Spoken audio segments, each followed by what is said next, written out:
अब nutritional category में यानी पोषण की कैटेगरी में हम आगे बढ़ते हैं तो हमारे पास नेक्स्ट प्रोडक्ट आता है किसान एचएपी ग्रैनुअल।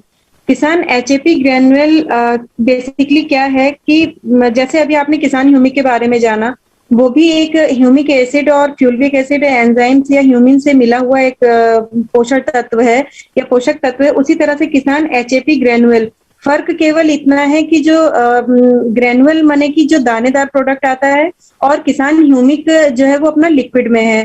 ठीक है, तो दोनों का रोल सेम है। दोनों का ही जो मेन एडवांटेज है वो है जड़ों का विकास, पौधों का विकास करना, प्रकाश संश्लेषण की क्रिया को बेहतरीन करना और सुचारू रूप से करना, नियमित करना। ठीक है, इसके बाद में पौधे की जो रोगों से लड़ने की क्षमता है उसको बढ़ाना, पौधे को पूरा पोषक तत्व प्रदान करना और उसके साथ साथ प्रोडक्शन को और बेहतर करना। एचएपी ग्रैनुअल के सेम बेनिफिट्स हैं जैसे स्लाइड पे कि रूट सिस्टम को, सॉइल स्ट्रक्चर को बेहतरीन बनाना, पीएच लेवल को मेंटेन करना, जो एसिडिफिकेशन है उसको डिक्रीज करना, ठीक है, और माइक्रो ऑर्गेनिज्म जो सॉइल का होता है उसको इंक्रीज करना, जो वेदर कंडीशंस बार बार चेंज होती हैं उसका इफेक्ट पौधों पे ज्यादा ना पड़े, यूजेस कम से कम किया जा सके, फर्टिलाइजर का यूजेस कम से कम किया जाए। मतलब फर्टिलाइजर का मीनिंग यहाँ पर है केमिकल फर्टिलाइजर, क्योंकि किसान एचएपी ग्रैनुअल भी एक तरह का फर्टिलाइजर कैटेगरी में ही आता है,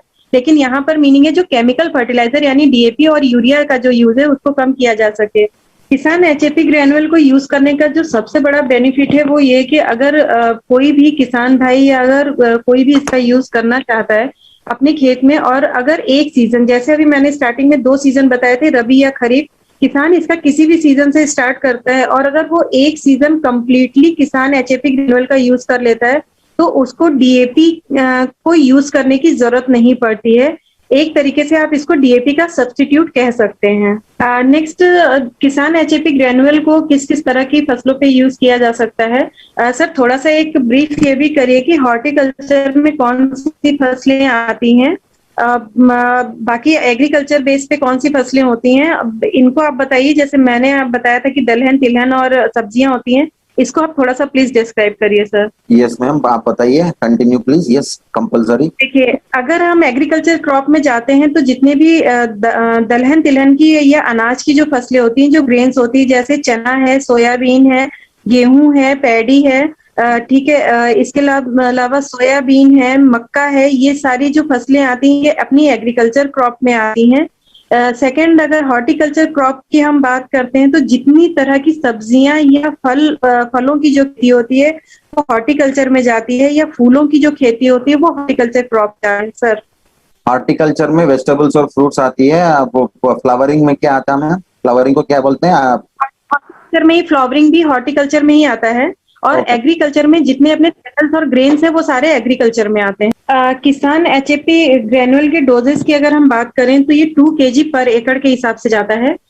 इसका यूज आप ब्रॉडकास्टिंग में करवाइए। ब्रॉडकास्टिंग मतलब कि जो छींटा दे करके किसी भी प्रोडक्ट को यूज किया जाता है, जैसे कि यूरिया किसान यूज करता है, यूरिया को थैले में भर के और उसका जैसे छिड़काव करता है खेत में, उसी तरीके से इसको भी छींटे देने वाली टेक्नोलॉजी से यूज किया जा सकता है 2 kg पर एकड़। क्योंकि 1 एकड़ के हिसाब से किसानों के सामने बहुत बड़ा क्वेश्चन होता है कि 2 किलो पर एकड़ में हम कैसे डालें, क्योंकि डोजेस कम हो जाते हैं। तो उसका बेहतरीन तरीका होता है कि या तो आप डायरेक्ट इसको यूरिया में मिक्स करवा दीजिए, या इसको 150 किलो मिट्टी में मिक्स करवा करके और मिट्टी को पूरा ब्रॉडकास्ट करवा दीजिए सर। तो क्या करना है मैडम डोसेज में? आपने कहा था 50 kg मिक्स करना है, किसमें सर? मिट्टी में या गोबर की खाद में 50 किलो मिट्टी या गोबर की खाद में पूरा 2 किलो मिक्स कर लें और उसके बाद उसका पूरा ब्रॉडकास्टिंग कर दें। ब्रॉडकास्टिंग का मतलब क्या होता है? मतलब ब्रॉडकास्टिंग का मतलब सर जैसे छींटा दे करके मुट्ठी में भर करके उसको अच्छा, ठीक है। किसान एचएपी ग्रैनुअल की पैकिंग्स 2 अवेलेबल है। 2 kg की पैकिंग का बैग आता है और 10 kg की पैकिंग का बैग आता है। अब हम